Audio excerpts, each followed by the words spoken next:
Mahigit 5,000 negosyante sa Lawag City maaga nang nagproseso ng kanilang business permit sa one-stop shop ng LGU. Ang detalye ihatid live ni Gab De Luna. Gab, good mornings! Good morning, CJ. Dagsaan na ang mga negosyante sa nakalaang Business One-Stop Shop dito sa Lawag City Multipurpose Hall upang mag-renew ng kanilang permit.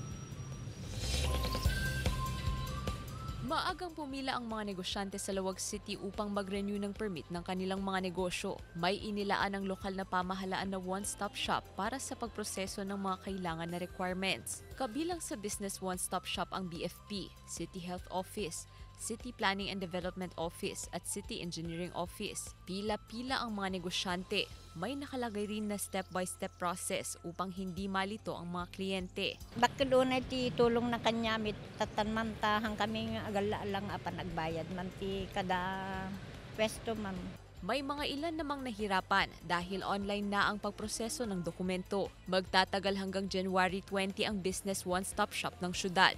Parang isang lugar na lang para hindi na sila pa balik-balik sa mga opisina. Dito na lang lahat yun.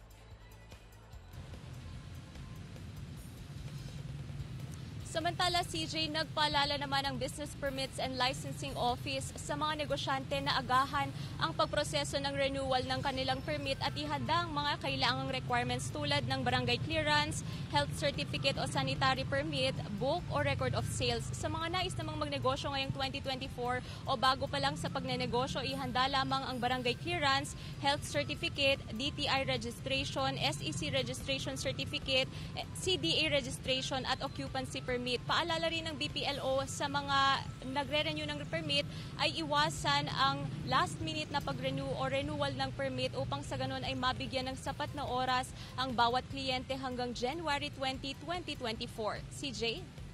Maraming salamat, Gab De Luna.